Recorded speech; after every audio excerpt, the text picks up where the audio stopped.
আমি enough BSF কে size করার জন্য। বুঝতে পারছি? যখন আমার প্রয়োজন হবে তখন আমি বলবো ঠিক আছে গ্রামবাসী, আমাদের গ্রামবাসীকে নিয়ে আসো, আমরা সাইজ করি। তা আমি না ডাকলে আপনারা ওখানে ভিড় করে আমাদের কাজকে ব্যাঘাত ঘটাবেন না। আমাদের হাতে অস্ত্র আছে, আমাদের ট্রেনিং আছে, সর্বশেষ হচ্ছে আমাদের মনোবল আছে, এবং আমাদের পিছনে 18 কোটি মানুষ আছে না? তো 18 কোটি মানুষ থাকতে আমার কি ভয় পাওয়ার কোনো কারণ আছে? তো ইনশাল্লাহ বিজিবি হচ্ছে, আপনি দেখেন আমি কি দেখাইছি আজকে, বিজিবি হবে সীমান্তের নিরাপত্তা এবং আস্থার প্রতীক। ফার্স্ট হচ্ছে আমি যখন বিজিবি, আমার শূন্য লাইনে বিজিবি দাঁড়ায় থাকবে, আপনি নিশ্চিন্তে থাকেন যে বর্ডার সিকিউর, বর্ডারে নিরাপত্তা আছে। আর আস্থা হচ্ছে আমরা যে কোনো কাজে আপনি আমাকে আমার সাহায্য সহযোগিতা পাবেন, হোক সীমান্ত সম্পর্কিত, হোক অন্য যে কোনো সম্পর্কিত, বিজিবিকে আপনার পাশে পাবেন।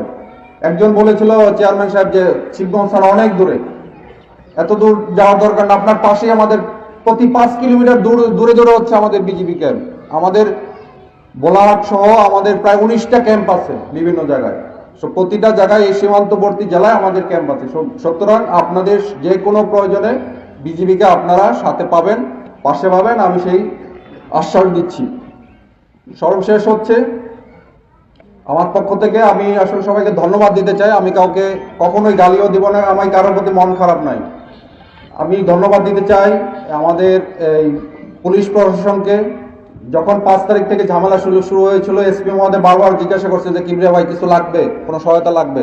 আমি বললাম শুধু দোয়া করেন, ইনশাল্লাহ কোনো সমস্যা নাই। ডিসি মহোদয় ফোন দিয়েছিল কোনো সহায়তা লাগবে, আমি বললাম ঠিক আছে আপনারা পাশে আছেন, যদি সহায়তা লাগে আমি জানাবো। আর সর্বশেষ আমি ধন্যবাদ দিতে চাই এই চৌকা এবং কিরণগঞ্জ গ্রামবাসীর প্রতি। আপনারা বিজিবির সাথে ছিলেন, পাশে ছিলেন, এই জন্য আমার অন্তঃস্থল থেকে আমি সবাইকে ধন্যবাদ দিতে চাই।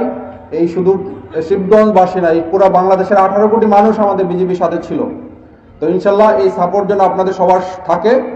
এবং সর্বশেষ রিকোয়েস্ট হচ্ছে, যেটা বললাম, আপনাদের এলাকায় আপনারা চিহ্নিত করেন কারা কারা এই কাজে, এই মাদক চোরা কারবারি করে, কারা বিভিন্ন ধরনের চোরাচালানের সাথে জড়িত, আমাকে খবর দেন। আমরা ধরে শিবগঞ্জ ওসি সাহেব আছেন, আমরা ওনাকে হ্যান্ড ওভার করবো, বাকি আইনানুগ ব্যবস্থা